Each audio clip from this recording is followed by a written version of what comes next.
ब्रह्ममुहूर्त ध्यान उपरांत सत्संग स्वमूल्यांकनात्म उत्कर्ष का आधार। एक बहुत बड़ा और शत्रु है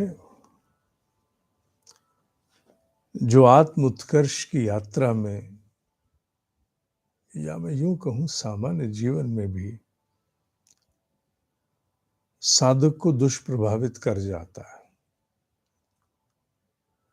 हालांकि साधक अन्य के अनुपात में उससे उभरना आरंभ हो चुका होता है, इसमें कोई संदेह नहीं। भले वो अपना ठीक से मूल्यांकन नहीं भी कर पाए, फिर भी वो उभर चुका होता है। उससे स्वयं को नहीं पता होता मैं उभरा हूं कि नहीं उभरा। कौन है वो शत्रु? भय, फियर। भय अनेक कारणों से है। अपने विषय में भय, जीवन को लेके, अर्थ को लेके, लोक यश को लेके, अपनों का भय। तो अपना भय और अपनों का भय बहुत प्रकार से भय आकर के विचलित करता है। और साधक में जब भय व्याप्त होता है तो निश्चित है खर्च क्या होगा। पूंजी तो एक ही है जिसे खर्च होना है, प्राण। वो खिन्नता से हो तो, भय से हो तो प्राण खर्च होना आरंभ हो जाता है। जो नई बैटरी कार आई हैं, मैं तो उनमें नहीं बैठा, पर जैसा मैं सुनता हूं, बातचीत होती है आसपास घर में, तो जैसा सुनता हूं स्पीड का अंतर पड़ता है बैटरी पर, क्योंकि बैटरी से चलती है। एसी का अंतर पड़ता है, एसी चलाओ तो बैटरी पर। माने बहुत सारी चीजों को, लाइट बहुत जल रही है तो निश्चित रूप से फर्क पड़ेगा बैटरी पर। चाहे स्पीड हो, चाहे एसी हो, चाहे लाइट हो, म्यूजिक हो, आप कुछ भी चलाइए उसका प्रभाव बैटरी पर पड़ता है। उतनी माइलेज कम हो जाती है या बढ़ जाती है, जो भी आप उसमें करते हैं। मूल क्या है उसमें? बैटरी। आपकी बैटरी, आपका प्राण। साधना में सबसे पहले आप प्राण अर्जित करते हो, प्राण को स्थिर करते हो। खैर, इस विषय पर रहें तो आप भय आपके प्राण को चाटता है, और वो चाहे किसी कोने से आया हुआ भय क्यों ना हो। और अगर गहराई से मूल्यांकन करो कि मुझे कौन सा भय विशेष रूप से आके प्रभावित करता है, तो उसके निदान की व्यवस्था संभव है। हाँ, एक भय है केवल, जिसका उल्लेख मैं पूर्व में भी कई बार तो नहीं, हाँ, कर चुका हूं 8-10 बार। जो साधक को होता है उस अवस्था में जब वो आत्म साक्षात्कार हेतु लांघना चाहता है, लांघ नहीं पाता, क्योंकि वो समय की अवधि एक जन्म भी हो सकती है। ये सच है, ये मैं यूं ही नहीं कह रहा हूं।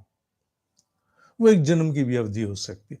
उस समय जब जीव अपनी उस अवस्था में श्वास रहित हो जाता है और मैं की परिधि को लांघना चाहता है, उसे फाड़ना चाहता है, मैं कौन हूं की परिधि को, उस समय भय आता है, मृत्यु का भय। मैं मर तो नहीं गया, ना सांस आ रही, बहुत देर से लगता है मैंने सांस ही नहीं ली, इत्यादि। वो भय ऐसा है जो एक भिन्न प्रकार का भय, और वो अपने आप चला जाता है।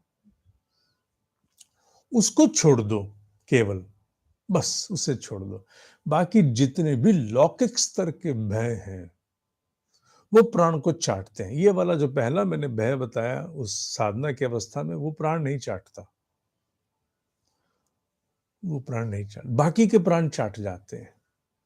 इसलिए मूल्यांकन करो तुम्हें किस प्रकार का भय सर्वाधिक विचलित करता है। ये तो ठीक है, विचलित तो सारे ही करेंगे, पर कोई कोई विशेष भय का भाव है जो इतना अधिक अपने अस्तित्व पर आकर आच्छादित हो जाता है, उसके अधीन हम हो जाते हैं कि हमारा बस नहीं चलता, हमारा मस्तिष्क शून्य, हाथ पैर लुंज-पुंज, काम निष्प्राण हो जाते हैं हम। वो कौन-सा भय है जो हमें निष्प्राण कर देता है? बाकी ठीक है, आते हैं, होते हैं, पर वो निष्प्राण करता है। अपने प्रकार का विशेष भय आइडेंटिफ़ाई करो। अगर आप उसे आइडेंटिफ़ाई कर लोगे तो उसका निदान धीरे-धीरे क्रमशः संभव है। संभव किस लिए है? क्योंकि भय एक भाव ही है। हाँ, ये बात सत्य है कि उसके पास एक अधिकार है, विशेषाधिकार, स्पेशल प्रिविलेज, विशेषाधिकार। क्या है? वो आत्मा की ओर निकटता, आत्मा की निकटता की ओर बड़ी तीव्र गति से भागता है और रास्ते में जो एनर्जी मिलती है उसे खाता जाता है।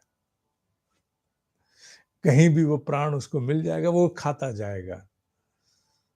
उसी भय से ही तो मुक्त होकर के, और जो बड़े-बड़े तांत्रिक, ऊंचे तांत्रिक, वो अपने आत्म साक्षात्कार को उसी भय पर विजय प्राप्त करके आगे बढ़ते हैं। जो ऊंचे स्तर के तांत्रिक होते हैं, उनकी बात कर रहा हूं, बाबा कीनाराम जी महाराज जैसे। तो इस भय के विषय में एक विश्लेषण, मूल्यांकन आवश्यक है।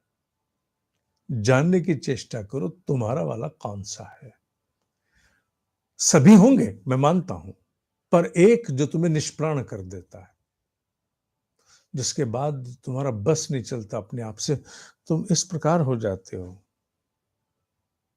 वो अवस्था, उस एक को आइडेंटिफाई करो, बाकियों को छोड़ो। बाकी तो सब बराबर से सबको हैं।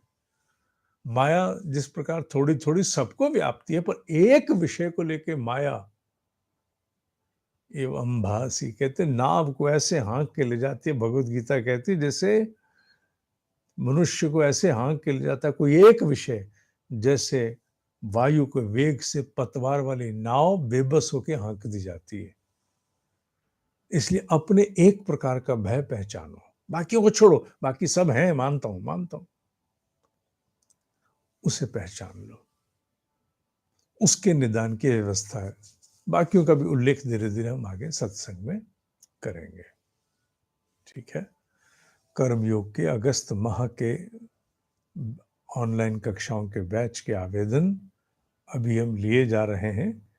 क्योंकि अभी समय है इसलिए आवेदन ले रहे हैं। समय से जिनको आना है आवेदन दे दें। जो कर चुके हैं वो आश्वस्त रहें, उनका अधिकार रिवीजन पर है, उन्हें चिंता नहीं करनी है। वो मेरी ओर से आश्वासन है, जितनी बार चाहोगे रिवीजन करोगे, उसके लिए आश्वस्त रहो। जो नहीं अभी तक कर्म योग किया, बहुत बड़ी संख्या में साधक हैं, वो अपना आवेदन देते चले जाएं। info@dineshji.com dineshji.com पर दे दें। ओम ही सत्य है, ओम ही सत्य है, ओम ही सत्य है।